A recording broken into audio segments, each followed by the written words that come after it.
Good morning, everyone. Welcome to BlackLogic. Now, this isn't a flex nor validation. Whether you are liberal or conservative, this isn't anything without tangibles.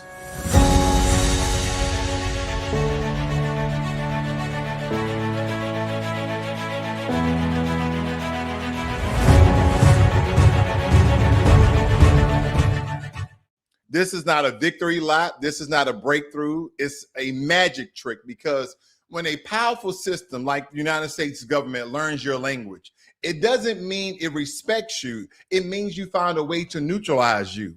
So let me give you some context of what I'm referring to. So let's jump right over and give you context. That tells you everything you need to know about my opponent, Byron Donalds. Well, I know Byron, and I've always gotten along with him. He's super cheerful. I didn't realize, is he ideological? I've never detected that. No. That's why I call him a slave. Yeah. And they called you a racist for that? They did. Which is actually quite interesting, because I got a call from the Foundational Black American Society here in Florida, who reminded me that. Now, first and foremost, I want to give context to the Foundational Black American Society in Florida, which does not exist, by the way, fam. Let me just point this out very quickly. So he's just making fun of that. The only FBAs that I've seen in Florida is the Florida Barbecue Association, okay, the Florida Bankers Association, and the Florida Brownfields Association, as well as the Florida Bandmaster Association. So he's kind of almost making fun of Foundational Black Americans, because we've now taken ownership of our lineage. We've taken ownership of our heritage. We've taken ownership of our own labeling, versus what Jesse Jackson did to gain fame and notoriety by stating African American, which there's over 50 countries in Africa. What African country are we from? Now, each and every group that comes to America knows exactly what country they're from. You don't call white people in America European Americans, do you not? Or do you call them white? Or do you call them white American? Or do you just call them American? But no other group of people call them a continent versus a country in regards of who and what they are. So again, I just wanted to point that out before we go any further. Byron's mother is Jamaican. He is Panamanian, and they found it quite insulting, in their words, that he would try to claim victimhood of slavery. Not a single descendant of American slaves in his family. I like those foundational guys. They're so good. Tariq Nasheed and all. I mean, I don't agree with everything, but they've got a perspective. If your family's been here 400 years, and the descendants of a lot of American slaves or families have been. So again, we're breaking this down because there's a lot of things said in this very short clip that I'm going to show you guys. Now, he also stated about Byron Donald, right? Speaking up for or stating slavery. But we must not forget that Byron Donald, not once, not twice, but multiple times denounced reparations for American descendants of slavery, okay? Foundational Black Americans. And I want, again, to provide evidence, because one of our good old brothers here, Uncle Sam, I'm just giving him a name here, black guy, asked him a question, and I want you guys to listen in. What is your position on reparations? I don't believe in reparations. I don't. Good. Next. Well, then you don't believe in the black community. Of all black people in the country, how many of them are actually descendants of slaves? Because you've had a lot of immigration over the last 100. So I don't know if you heard, I'm going to play it one more time, then I'm going to let it play through. But he said, what is your take on reparations? And he said, he doesn't support it. Then somebody said, next, you don't stand up for the black community.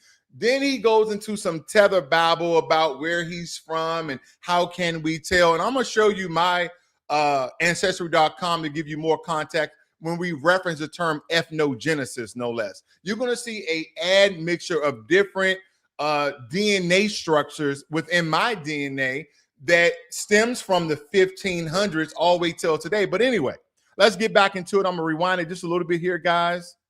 Your position on reparations? I don't believe in reparations. I don't. Good. Next. Well, then you don't believe in the black community. Of all black people in the country, how many of them are actually descendants of slaves? Because you've had a lot of immigration over the last 100 years in America. Am I eligible for reparations right now? I would say the answer is no, I'm not. Because my family is from Jamaica. My father's Panamanian. His grandparents were born in Panama. My father immigrated to the United States. So does that make me eligible? So you got to go through all of that. So if you're going to talk about reparations today, what you're talking about is taking money from other Americans. 2/3 of the American people did not go to college. Is it okay for Joe Biden to say, well, we're going to forgive student loans, even though 2/3 did not go to college? Is it now the debt burden of 2/3 of the American people that did not go? I will tell. So that is the exact argument that we're making here this morning, where Tethers get in these very powerful positions. Do not forget, he is a Republican, okay? We either be Democrat or Republican. They get into this Tether Bible. We're talking about reparations. He's talking about student loan forgiveness, by the way, of the Biden administration. The two do not conflate, no less. But again, let's get back to some of this interview, again, providing context before we really get into the monologue. Been here 400 years. I don't know. I think that gives... I'll listen to you. Like you've 100%. You've got a point of view that is legitimate, I think. Yeah. And they're unequivocally heritage Americans. That's for sure. 100%. They're definitely heritage Americans, if anyone is. And all right, let's break this down systematically. Heritage American. I'm going to give you guys, okay, the definition very quickly here, because Vivek Ramaswamy came out and spoke out against heritage Americans by making these examples of political figures and how there's certain parents and they derive from different countries and now they're American by nationality. So it states here that heritage Americans generally refers to people with deep roots in the U.S., often from colonial or early American families, contrasting with newer immigrants. It is a term used in debates about American identity, though American identity is formally rooted in ideals, not ancestry, okay? So now let's go over to the Tether, Vivek Ramaswamy. Someone stated that when I say Vivek, it sounds like I said Ravik. Whatever, Vivek, we know who we're talking about. Different vision of American identity that's emergent in certain corridors of the online right. And it says that your identity as an American is based on your lineage. That how long you have been in the country, your lineage and your genetics tied to the blood and soil of the country determines how American you are. It is the idea of a heritage American that says the truest form of an American is somebody who is a descendant of the American Revolution period or before. I think the idea of a heritage American is about as loony as anything the woke left has actually put up. There is no American who is... Let's wait 1 second here, because he's talking about the woke left. So he must be talking about the woke left and the woke right, because again, Tucker Carlson, being a big Republican, red-leaning conservative, also believes in heritage Americans. Again, and I'm not taking sides here, guys. I'm just giving you perspective. More American than somebody else. The idea that a heritage American is more American than another American is un-American at its core. And I will fight to the very end for that, because that's what it means to be an American. We believe in ideals. That is who we are.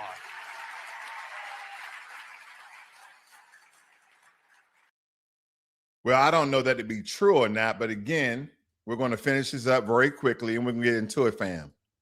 And, someone rolls in from Ghana and gets an MSNBC slot and starts speaking on behalf of black people. It's like, shut up, honey. You've got nothing to do with this. Right. That's Literally. a fair perspective, right. I think. And so it's good to actually see them call them out for that. That's actually cultural appropriation.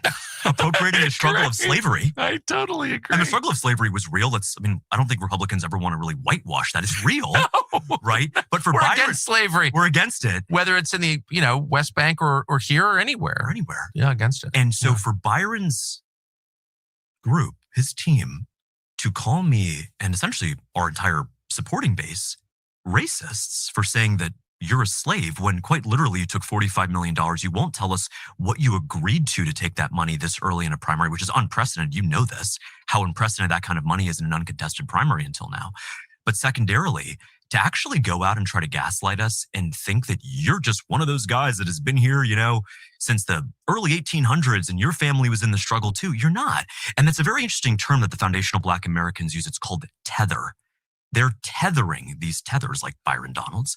They come here literally one generation in, and they try to just sit around and act so folksy that we're all part of the same struggle and we're all down on our, and we need to fight against. No, you just got here, dude. Like the Haitian. Like, we're always part of the culture. It doesn't mean social culture. It doesn't mean the political culture. Whatever culture there is, that's foundational Black Americans. Usually our words gets inside of the mouthpiece of the right, of the left, and they start to use the very terms. And a lot of people would like to believe that this is a flex, that this is validation. It isn't. This is the old American favorite hustle.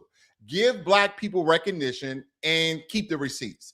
They'll say your name. They'll invite you to a conversation. They'll call you Heritage Americans. They'll call you Foundational Black Americans. And they'll even call out the Tethers.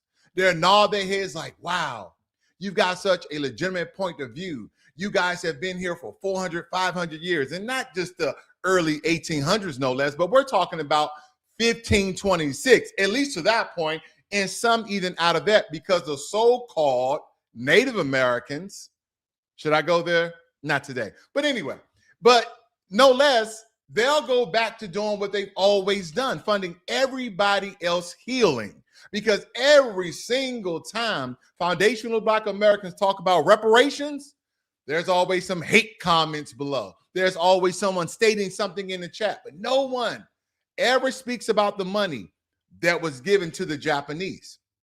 Well, it was given to those who was actually accosted by the American government. None of those people speak out against the so-called red Native Americans that are on these reservations that are still receiving reparations from the American government today. We're talking about millions and billions of dollars for the 500 federally recognized tribe that gets supported by your tax dollars. Nobody is protesting. Nobody is outraged. No one is saying a damn thing about that. Give us what they have. Can we at least match it? No one is talking about the millions of dollars that was given to Jew Holocaust descendant survivors by the Obama administration and the Biden administration. Just look it up. They gave it to them in earmark money to support programs that then have Jewish Americans to be more wealthy in America than they were in Germany, that they were in Eastern Europe. But no one's talking about that. Is this skin color that goddamn bad? Where we look at skin color like, nope, no reparations. We look at the Japanese, reparations. Let's give them repair. Let's give them restitution. We look at the Native Americans. Let's fund them until eternity, as long as they stay on these reservations. And they don't never have to work again. But people would tell you, oh, no, we don't receive any money. Yes, the hell you do. Just like all the immigrants that come to America. At first, I thought it's just the legal immigrants that receive a lot of funding and money from the American government. No, it's the illegals as well. Then it's also the immigrants who have naturalized, who's starting scams everywhere. There's scams in Minnesota, scams in Utah. There's scams all over the United States of America. But anytime a foundational Black America bring up a reparation, there's a problem. See, funding everybody else healing and leaving you with the applause. That's the scam that we're talking about, ladies and gentlemen. Like the guys from Ghana who just got here, you don't get to just be a part of our system and then lecture us about how our country went wrong. Well, and if you're a Republican, supposedly conservative Republican, to throw around the term racist, I mean, that's what I'll speak for myself. I voted against that in November last year. Right. I don't like that style of non-argument. Just dismiss someone off the top. You're a bad person. I don't have to respond to your specific charge against me. I'm too old for that. Yeah. I thought aren't we opposed to that? Identity politics? 100%.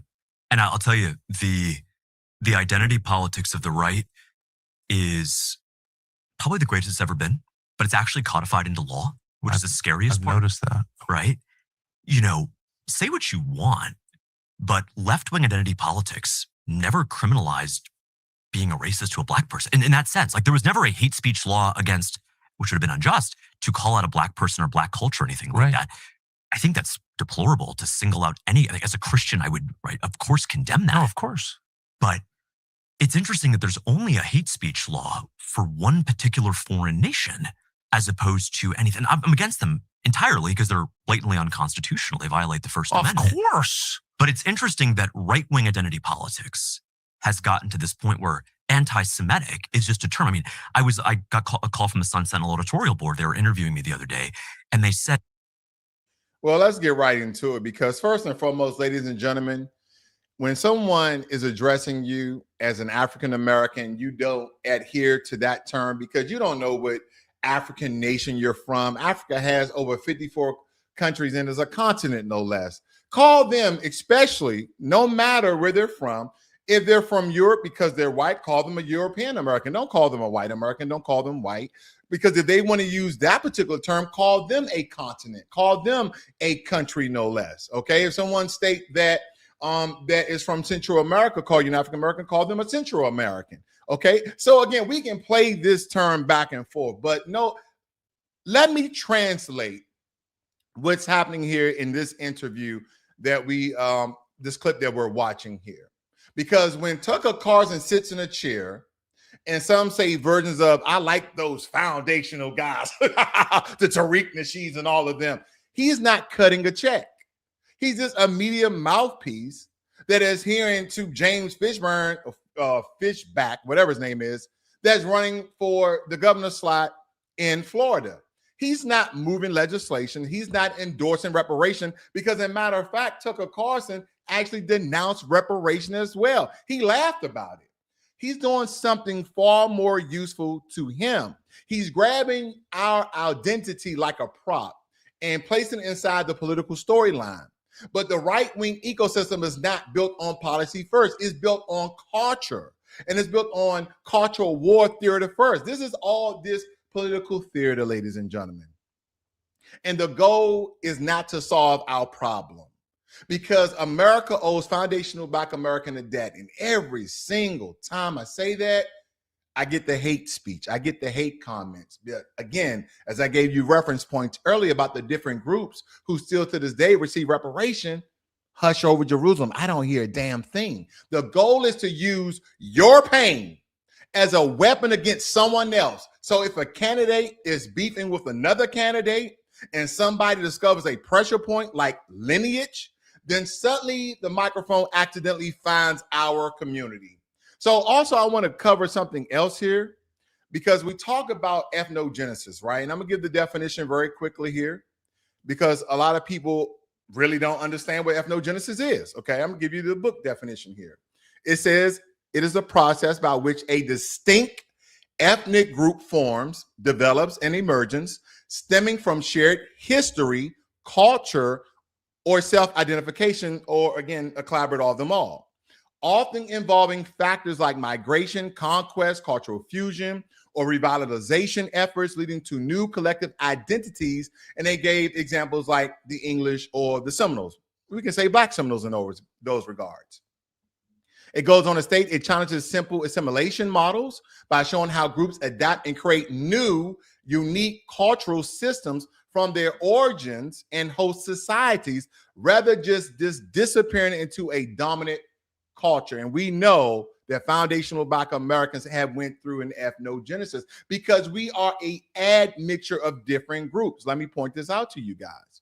So right here on my ancestry.com, we see, what do these colors mean, right? On average, people native, okay, native to this area, and they have kind of did a color matrix here. 20 to 50% is the light tan, 50 to 70% is the medium tan, and then 75 to 90% is the dark tan, okay? So let me go over here to my ancestry.com, and it's what it's showing here, ladies and gentlemen, is where my DNA and roots derive from, is a combination of different groups. Can we see that? It has Canada, it has United States of America, the upper north and the upper mid northwest, as well as all of the eastern seaboard, okay, where a lot of the slaves came in, whether it be Florida and the upper seaboard. Then it also have roots where? In Africa, okay, different parts of Africa.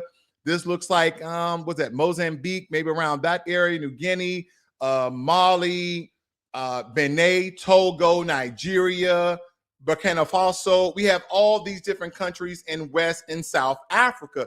Then all the way over here in the Philippines, Luzon, Luzon. So I have admixture from all these different parts of the world. When you look at someone who have not been through an ethnogenesis, their percentile of their DNA is usually in the 90 percentile of a particular place. Mine is not. Mine is not. Mine is like 75% from the African continent, from all these different countries.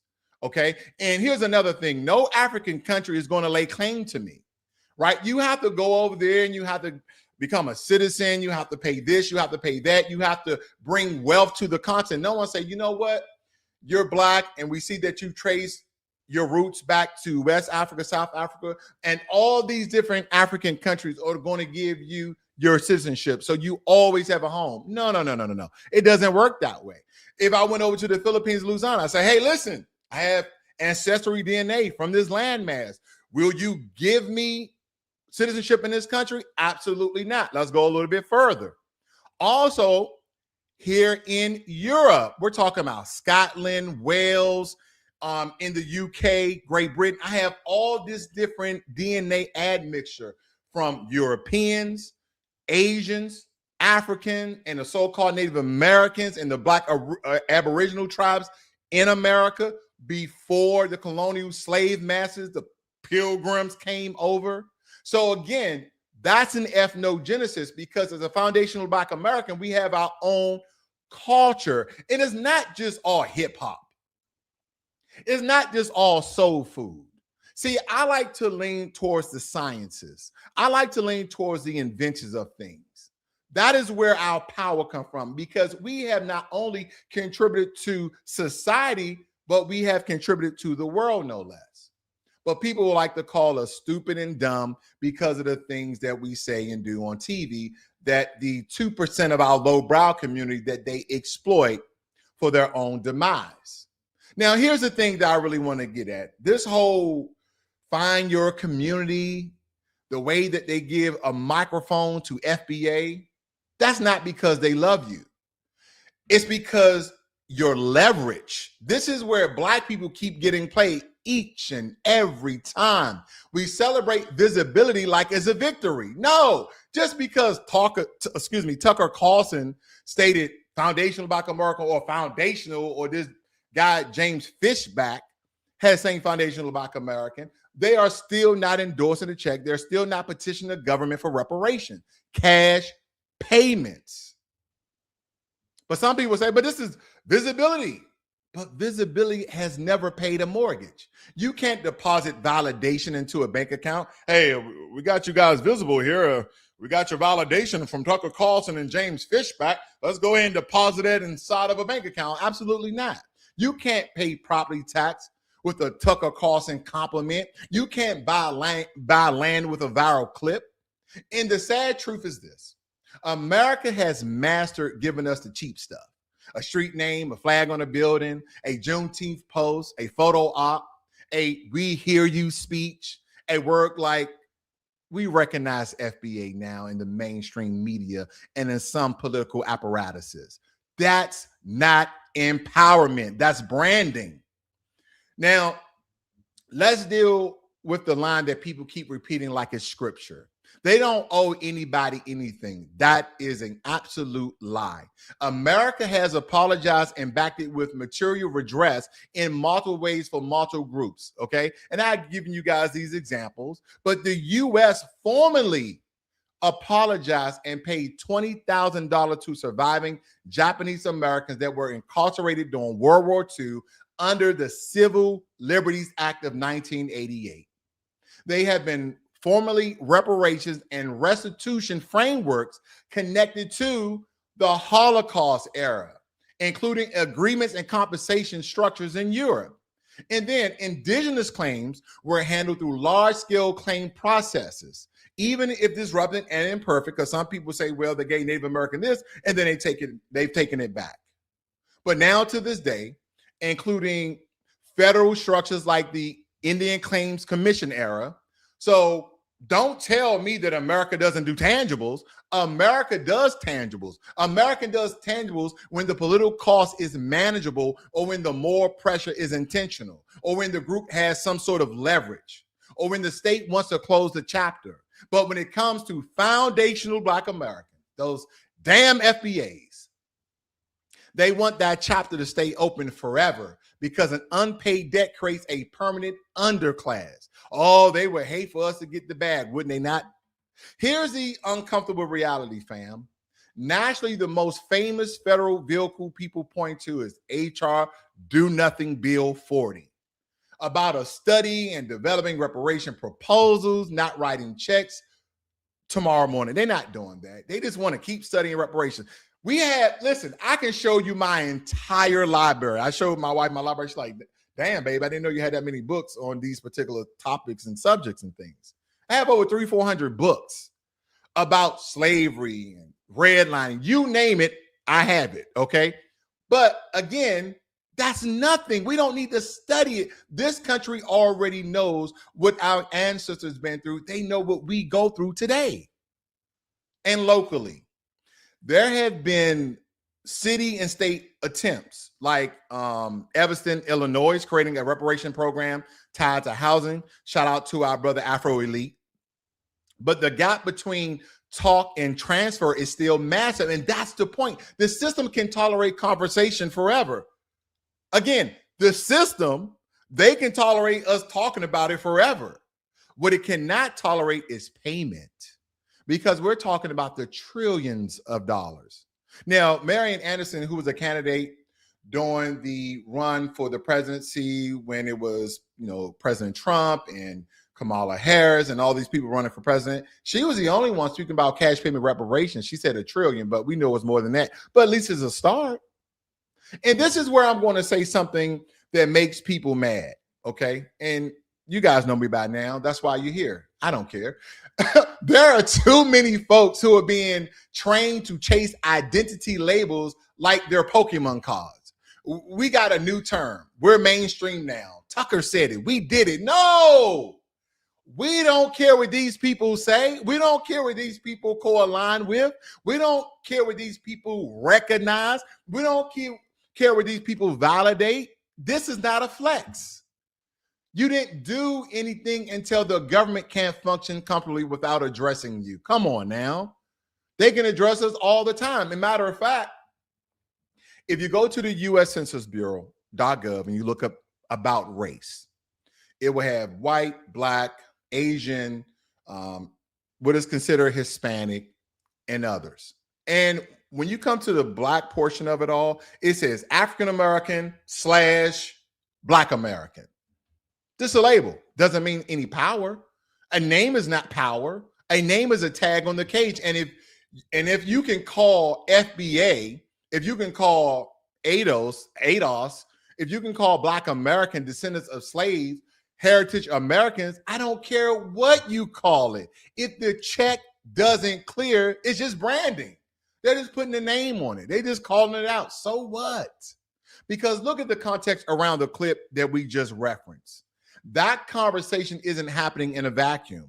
It's happening in a political environment where people can smile at you 1 minute, and in the next breath, they push narratives. And for you guys that's tuning in, I'm referencing this interview between James Fishback, running for governor of Florida, and Tucker Carlson. This is the one I'm referring to. Because they can go back and forth about foundational Black Americans altogether, gaining national recognition. They're just, again, pushing narratives.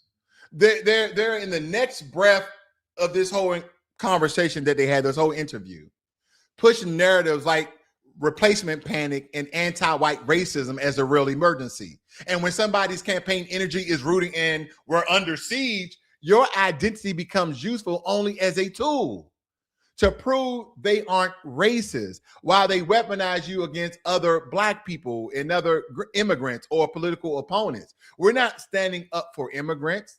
They're not even Americans. Well, the ones who came here illegally and the ones who have naturalized, that's a whole nother argument of nationalization and mass immigration by, liberals and in some regards, even conservatives. Because here's what I've been noticing: the tonality, the energy of social media altogether, they keep toying with foundational Black Americans. They say, well, now you guys are anti-liberal and you guys are no longer Democrats. It's a party of this and a party of that. Now you guys are moving more conservative and Republican. No. We are, in a certain degree, moving more conservative minded. Does not mean we're going to vote Republican. Does not mean we're going to vote Democrat. I just wish that we can, 25% of us, just get on board on power, on empowerment. And that starts with cash payments of reparations. Now, granted, someone's going to state that what if the legislation comes that benefit foundational Black Americans that's not cash payment reparations? Those things will have to be analyzed a lot later. But this is not allyship. It's insurance. Okay? Because this platform right here, BlackLogic, we draw lines in the sand, do we not? If you're serious about reparations, you have to stop accepting substitute prizes. That's what this is about. Stop trading demands for dopamine, because the game is designed to hand you this whole game, the political spectrum, the political game, right, left, liberal, conservative, Republican, Democrat. It's designed to hand you recognition, access, a shout out. I like those guys, a photo, a clip, and a viral moment. So you forget the only thing that matters: policy, funding, enforcement, protection, payment. And if a politician really wants to show they respect FBA, cool. Then let them support the mechanisms that lead to material redress. Not vibes, not praise, not heritage branding. You guys know what I'm talking about. So here's some of my final thoughts here.